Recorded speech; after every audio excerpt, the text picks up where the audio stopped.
अक्सर ये सवाल मन में आता है कि भारत में मुस्लिम शासन असल में शुरू कब हुआ।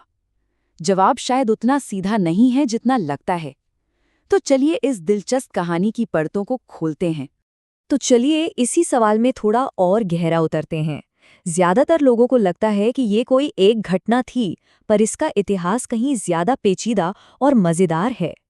अब देखिए, इस सवाल का जवाब देने से पहले ये समझना जरूरी है कि राज्य या स्टेट आखिर होता क्या है।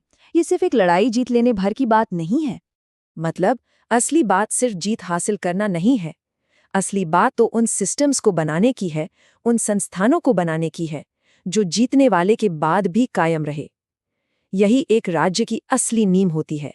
तो फिर कहानी शुरू कहाँ से होती है? चलिए देखते हैं कि कौन-कौन सी तारीखें हैं जिन्हें स्थापना का दावेदार माना जाता है। देखिए, इतिहास में कुछ तारीखें हैं जो बार बार सामने आती हैं, लेकिन क्या इन घटनाओं से सच में एक टिकाऊ, एक स्थायी राज्य की नींव पड़ी? ये है बड़ा सवाल। सिंध की बात करें तो वहाँ अरबों की जो मौजूदगी थी वो काफी सीमित थी। वो एक तरह की मिलिट्री चौकी तो थी, लेकिन वहाँ से पूरे भारत में कोई बड़ा प्रशासनिक ढांचा नहीं फैलाया गया।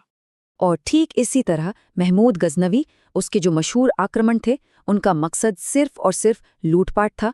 उसके लिए भारत एक खजाना था, एक ऐसी जगह नहीं जहां वो अपना राज बनाना चाहता हो। तो अगर ये शुरुआती हमले ये राज्य की स्थापना नहीं थे, तो फिर असली मोड़ कब आया? यहीं पर कहानी में एक नए किरदार की एंट्री होती है, जिसकी सोच बिल्कुल अलग थी। और ये फर्क समझना बहुत जरूरी है। देखिए, गजनवी बार बार हमले करता था लूटने के लिए, लेकिन मोहम्मद गौरी वो एक सिस्टम बनाने आया था। उसका मकसद था शासन करना। इसीलिए उसने जीते हुए इलाकों में अपने गवर्नर नियुक्त किए। तो ये एक तरह का प्रोसेस था, एक सोची समझी स्ट्रैटेजी। पहले सैन्य घुसपैठ, फिर उस इलाके पर कब्जा करना और आखिर में वहां अपना शासन, अपना एडमिनिस्ट्रेशन स्थापित करना। ये सिर्फ हमला नहीं, ये राज्य निर्माण था। लेकिन सिर्फ इरादा रखने से तो कुछ नहीं होता है ना। एक मजबूत और टिकाऊ राज्य बनाने के लिए एक ठोस बुनियाद चाहिए होती है। और ये बुनियाद कैसे रखी गई? देखिए, तराइन और चंदावर की लड़ाइयों में जो जीत मिली, वो सिर्फ जमीन पे कब्जा नहीं था। इन जीतों ने उस इलाके के पुराने शासकों को, पुरानी पॉलिटिकल पावर को खत्म कर दिया।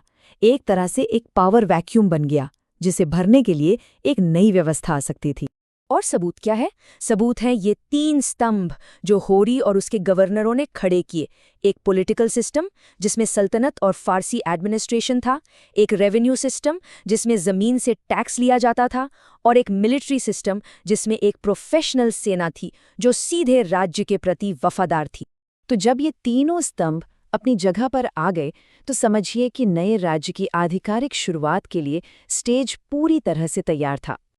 और फिर वो निर्णायक पल आया घोरी की मौत के बाद, जब उसका सबसे काबिल गवर्नर कुतुबुद्दीन ऐबक, जो दिल्ली में था, उसने एक बहुत बड़ा कदम उठाया और खुद को दिल्ली का सुल्तान घोषित कर दिया।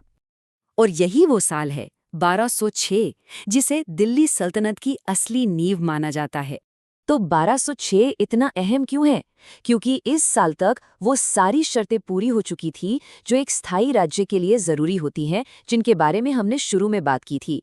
अब भारत में एक आजाद मुस्लिम शासक था। ये राज्य किसी बाहरी ताकत के अधीन नहीं था। इसके अपने सिस्टम थे, अपना प्रशासन था, और सबसे जरूरी बात, ये राज्य अपने असली बनाने वाले यानी गोरी की मौत के बाद भी कायम रहा। तो चलिए आखिर में इस पूरी कहानी के सबसे बड़े सबक पर एक नजर डालते हैं। तो सबसे बड़ी सीख क्या है? वो ये कि राज्य सिर्फ लड़ाइयां जीतने से नहीं बनते, वो बनते हैं मजबूत संस्थानों से, ऐसे सिस्टम से जो वक्त की मार झेल सकें। जीत तो शायद कुछ समय के लिए याद रखी जाए, लेकिन जो चीज किसी सभ्यता की असली पहचान बनती है, वो है उसके बनाए हुए संस्थान। और ये एक ऐसी बात है जो आज के दौर में भी उतनी ही सच है।